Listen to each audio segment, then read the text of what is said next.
आऊज़ु बिल्लाहि मिनश्शैतानिर्रजीम बिस्मिल्लाहिर्रहमानिर्रहीम। Question number 4, दो इक्वेशंस हमारे सामने हैं, दोनों को हमने साइमल्टेनियसली सॉल्व करना है मगर ग्राफिकल मेथड से। तो सबसे पहले आप देख सकते हैं पहली इक्वेशन में तो ऑलरेडी वाई सब्जेक्ट बना हुआ है, अकेला पड़ा है बेचारा लेफ्ट हैंड साइड पर, और बहुत सही सब्जेक्ट है क्योंकि इसका कोएफिशिएंट 1 है। अदरवाइज अगर आप किसी भी ऐसे वेरिएबल को सब्जेक्ट बनाएंगे जिसके साथ कोएफिशिएंट 1 के अलावा होगा तो वो फिर फ्रैक्शन बनेगी, और फ्रैक्शंस को हमें अवॉइड करना चाहिए। तो चलें y = 3x - 5 में x कंपोनेंट्स पुट करना शुरू करते हैं और तरतीब से पुट करेंगे ताकि हमें चेक करने में आसानी रहे। सबसे पहले हम पुट करते हैं x = 0, तो 3 × 0 0, और 0 में से 5 माइनस होगा तो -5 आएगा। u x कंपोनेंट हमने खुद 0 डिसाइड किया था और उसके जवाब में y कंपोनेंट -5 हमें हासिल हुआ है। तो 0, -5 पहला ऑर्डर पेयर है। अब बारी है सेकंड ऑर्डर पेयर लाने की, तो हम x की जगह 1 पुट करते हैं, 3 को 1 से मल्टीप्लाई करते हैं, 3 आ चुका है, और फिर 3 में से 5 को माइनस करते हैं तो -2 y कंपोनेंट के तौर पर हमारे सामने है। तो x कंपोनेंट सबसे पहले लिखते हैं 1 और कॉमा के बाद y कंपोनेंट -2। तीसरा ऑर्डर पेयर निकालने के लिए हम x की जगह 2 पुट करते हैं, तो 3 × 2 6, 6 - 5 1, यूं 2, 1 तीसरा ऑर्डर पेयर बन चुका है।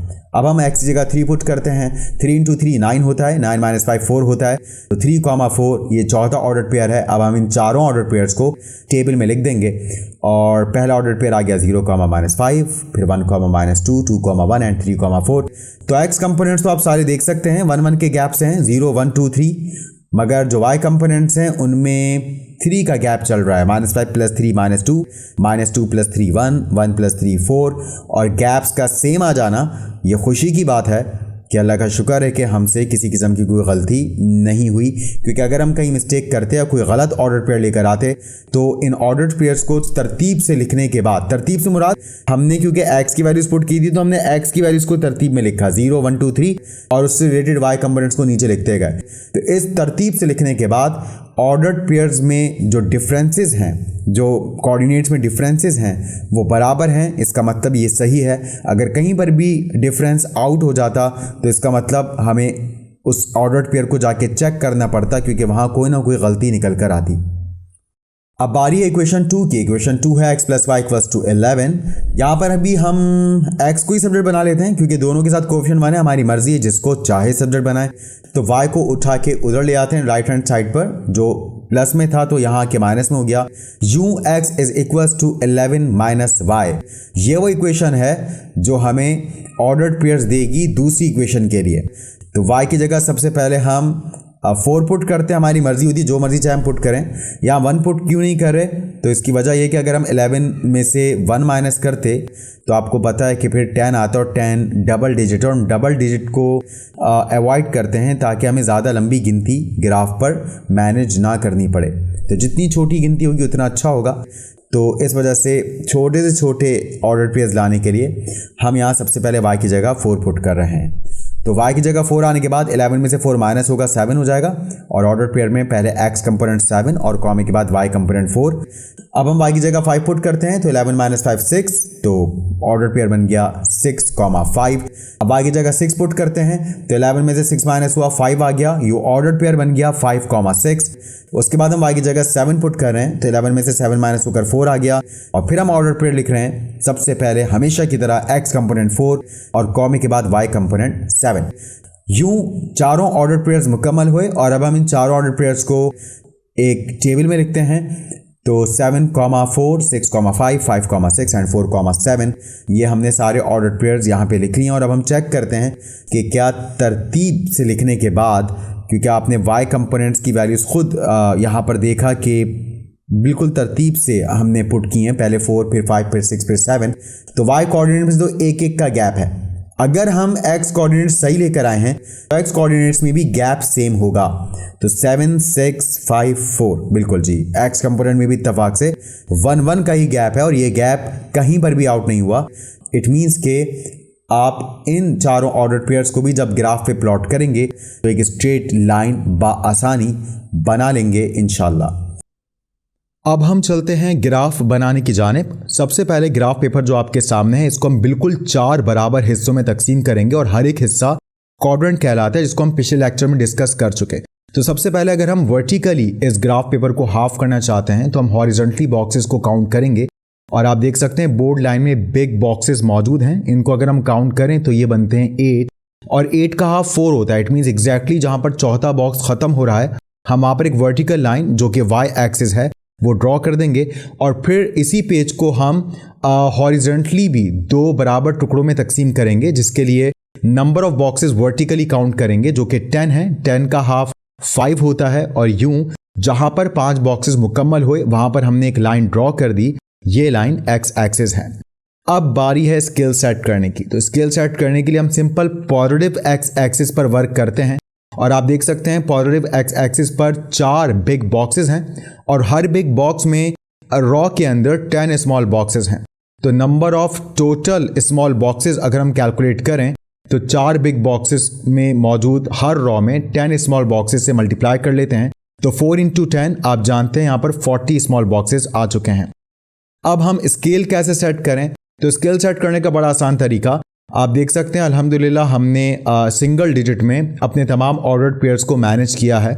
यही वजह है कि हम यहाँ पर जो total number of small boxes हैं उनकी तादाद को 9 से डिवाइड करते हैं क्योंकि 9 सबसे बड़ा सिंगल डिजिट है।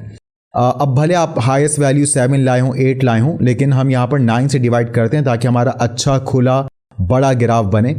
अगर आप ऑर्डर्ड पेयर्स बनाते हैं और आपके पास हाईएस्ट कोऑर्डिनेट 12 आ जाता है 15 आ जाता है तो फिर जाहिर सी बात है हम 40 को उसी नंबर से डिवाइड करेंगे। और जो स्केल हम एक्स एक्सिस पर बना रहे हैं हम इसी स्केल को वाई एक्सिस पर भी फॉलो कर सकते हैं। तो नंबर ऑफ स्मॉल बॉक्सेस 40 हैं।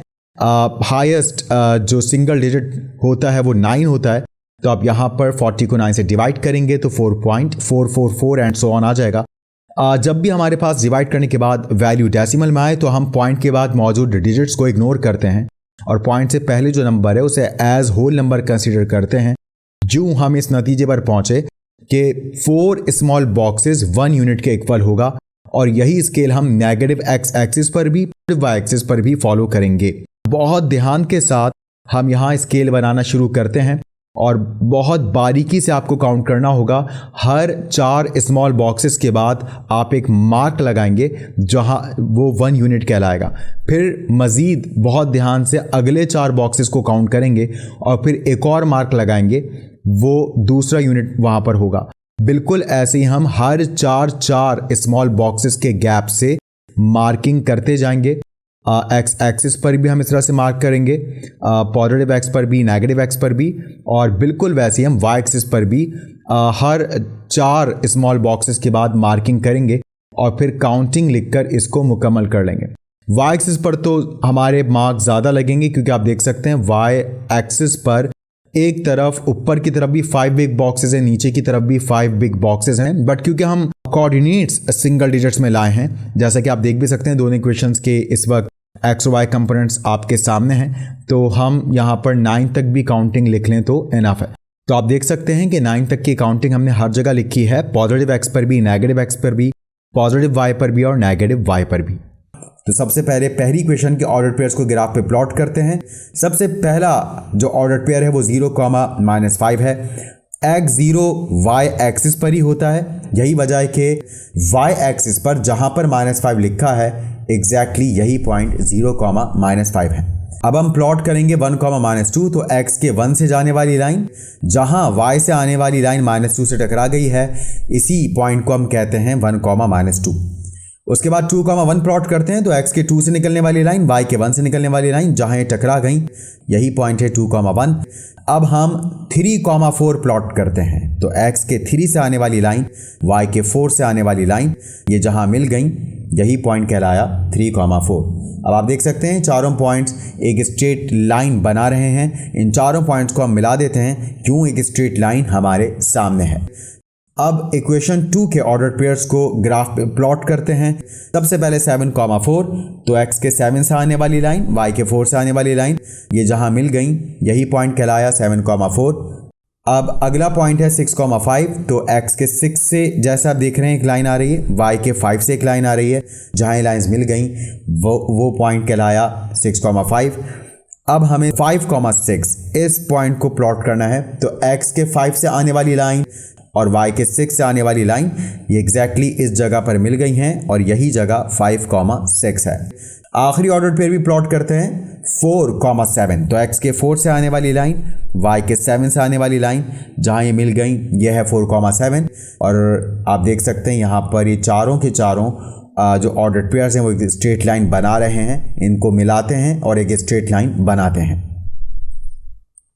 तो आप देख सकते हैं 4,7 दोनों ही इक्वेशंस का कॉमन पॉइंट है। यही वजह है कि यही सॉल्यूशन सेट है, क्योंकि ये वो पॉइंट है जहां पर दोनों इक्वेशंस की लाइंस आपस में मिल गई हैं। उम्मीद है आपको ये सवाल बहुत अच्छे अंदाज से समझ में आया होगा। इंशाल्लाह नेक्स्ट क्लास में हम अगला सवाल करेंगे और उसमें भी मौजूद दोनों इक्वेशंस को हम ग्राफिकल मेथड से सॉल्व करेंगे और x और y की वैल्यूज़ लेकर आएंगे। फॉर द टाइम बीइंग अल्लाह हाफिज़ एंड टेक केयर।